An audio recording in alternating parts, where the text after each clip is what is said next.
Hello दोस्तों, राधे राधे। कैसे हैं आप सभी? आशा करते हैं आप सभी स्वस्थ और मस्त होंगे, अपने अपने काम में व्यस्त होंगे। हमारे यूट्यूब चैनल में आप सभी का स्वागत और अभिनंदन है। इस वीडियो में मैं आप लोग को सोहर गीत गा के सुनाऊंगी 26 जनवरी के ऊपर। वो गीत है हमारे श्री नरेंद्र मोदी प्रधानमंत्री जी के ऊपर।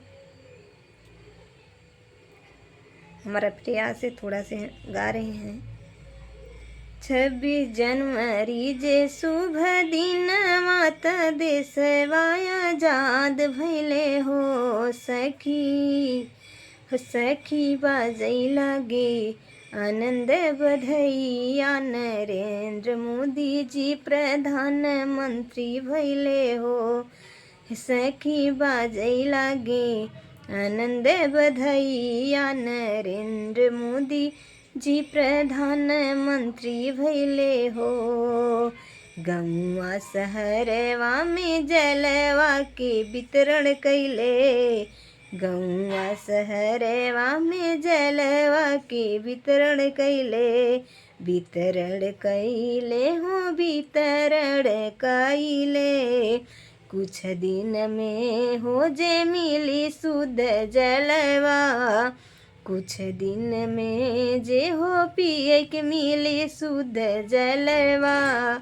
नहीं देख के हो पैसा वाले के, नहीं देख ले हो गरीबवन के। सबका ये कही निगहिया, देख ले जे मोदी जी हमारे।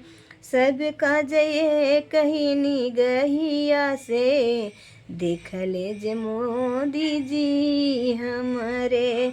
26 जनवरी जे शुभ जे हो दिन माता देश वाया आजाद भैले हो सखी बाजै लागे आनंद बधैया, नरेंद्र मोदी जी प्रधानमंत्री भैले हो।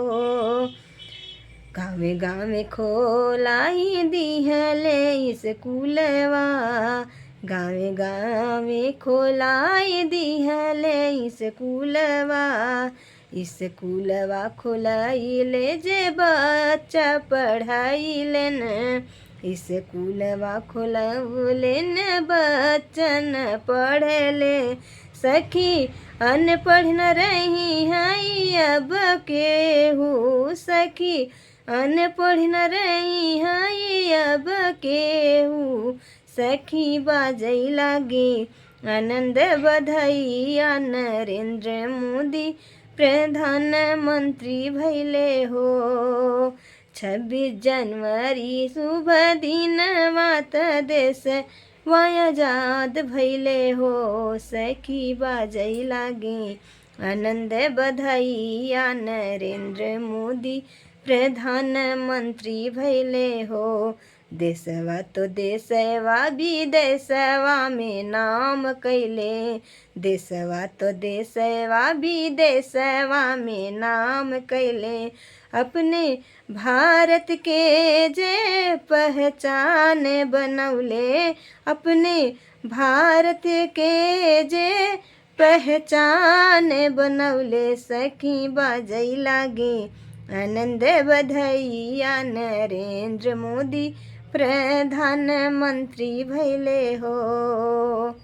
आप लोग को ये गीत कैसा लगा कमेंट में बताइएगा। कोई टूटी हुई तो क्षमा कीजिएगा।